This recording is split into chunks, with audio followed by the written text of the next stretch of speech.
We'll now look at wiring the dual slot enclosure.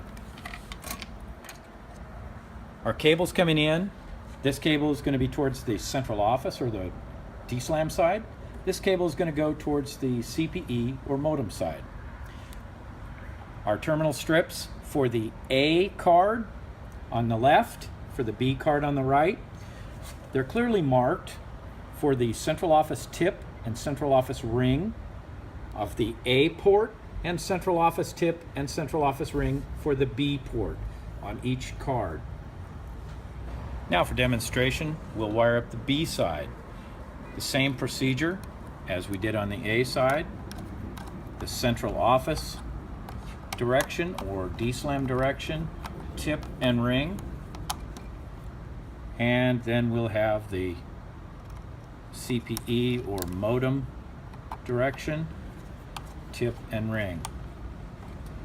Again, these are clearly marked on each board, and they're marked on a label on the front of the cage for the cards. Whenever you're running your wires, try and make sure that any wires cross at a 90-degree angle to reduce any possibility of crosstalk. To wire up the B port, we'll do the same thing.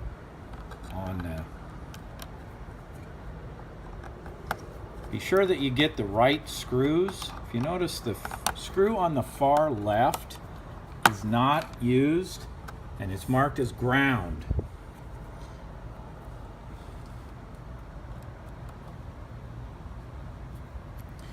When you're putting these cables in there with the wires, you don't need to add any extra twists or remove any twists. Try and use the factory twist rate.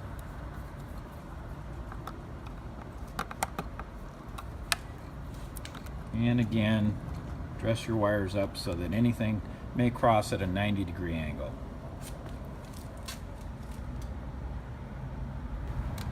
To complete the installation of the enclosure, don't forget a good ground connected to the enclosure.